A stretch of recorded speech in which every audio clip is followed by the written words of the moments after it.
नमस्कार, मी भारती. तुमच्या सर्वांचं खूप खूप स्वागत आहे माझ्या चॅनलवर.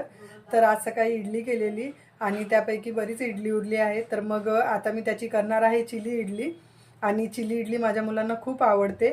तर तुम्ही पण ट्राय करा, तुम्हाला सुद्धा नक्कीच आवडेल. व्हिडिओ बघतच आहात तर व्हिडिओला लाईक करा, तसे चॅनलला सबस्क्राईब करा आणि बेल आयकॉनवर क्लिक करा, म्हणजे माझ्या प्रत्येक येणाऱ्या व्हिडिओचे नोटिफिकेशन्स तुम्हाला मिळत राहील. आणि आता वळूया आपल्या रेसिपीकडे आणि बघूया त्यासाठी मी इथे काय काय साहित्य घेतलेलं आहे. चिली इडलीसाठी मी इथे इडली कट करून घेतली आहे आणि ते एका इडलीचे 4 भाग केले आहेत. तुम्ही याला फ्राईजच्या शेपमध्ये सुद्धा कट करू शकता. तसेच इथे घेतला आहे एक बारीक चिरलेला कांदा, एक छोटी मिरची आणि अद्रक एकदम बारीक चिरून घेतला आहे आणि त्याचबरोबर लसूणसुद्धा एकदम बारीक चिरलेला आहे. आणि ही आहे शिमला मिरची जी स्क्वेअरमध्ये कट केली आहे. तसेच एक कांदा पण इथे मी स्क्वेअरमध्ये कट करून घेतला आहे. यात तुम्ही हिरव्या मिरच्या पण एकदम बारीक कट करून टाकू शकता. आणि इथे घेतला आहे सॉस, तसेच रेड चिली सॉस आणि सोया सॉस. तर तुम्ही विनेगरसुद्धा ॲड करू शकता याच्यात.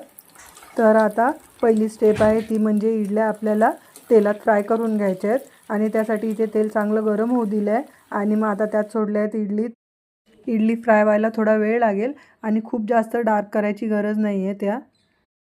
आणि मला इथे 2 बॅचमध्ये इडली फ्राय कराव्या लागल्या, जास्त होत्या म्हणून. तर इथे अशा प्रकारे इडली फ्राय करून तयार झाली आहे. तर आता आपण करूया पुढची स्टेप.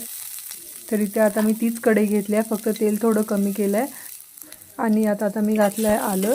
तर आलं छान परतून घेऊया आणि आलं परतून झाल्यानंतर मग आता आपण याच्यात टाकणार आहोत बारीक कट केलेला लसूण आणि लसूणसुद्धा छान असा ब्राऊन कलर येईपर्यंत परतून घेऊया.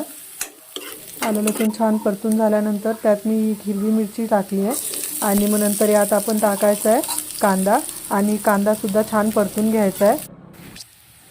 आणि त्यानंतर मग इथे चौकोनी कट केलेला कांदा टाकला आणि कांदा थोडा परतून घेतला आणि जास्त शिजवायचा नाही. त्यानंतर मग लगेच इथे शिमला मिरची घातली आणि शिमला मिरची घातल्यावर परत थोडा वेळ परतून घेतलं. कांदा आणि शिमला मिरची जास्त शिजवायची नाही. त्यानंतर मी याच्यात सॉस ॲड केलं आहे आणि मग नंतर रेड चिली सॉस आणि सोया सॉस. तर तुम्ही विनेगरसुद्धा घालू शकता आणि मी इथे सॉसचं प्रमाण कमी घेतलं आहे, कारण का माझ्या मुलांना जास्त सॉस असा आवडत नाही खायला, त्यामुळे मी कमी केलं आहे. तुम्हाला पाहिजे असेल तर तुम्ही ते प्रमाण तुमच्यानुसार ॲडजस्ट करू शकता. आणि हे सर्व छान असं मिक्स करून घेतलं आणि त्यानंतर मग आता इथे ॲड करणार आहे इडली. मीठ घालताना थोडं कमीच घालावं, कारण का सॉसमध्ये मीठ असते. मी यात घातलं आहे थोडं लाल तिखट आणि थोडी साखर. तर आता मी यात इडली ॲड केली आहे.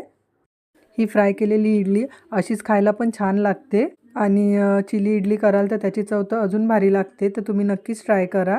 आणि इथे बघा इडली मिक्स करून झाल्या. तर आता याच्यात आपण थोडंसं पाणी ॲड करूया. पाणी ॲड केल्याने इडली थोडी सॉफ्ट होते आणि सॉफ्ट इडली खायला छान लागते. मी पण ऑफिसमध्ये असताना एकदा ही इडली ऑर्डर केलेली आणि तेव्हापासून मला इडली खूप आवडते खायला. आणि इथे आपली गरमागरम चिली इडली तयार आहे.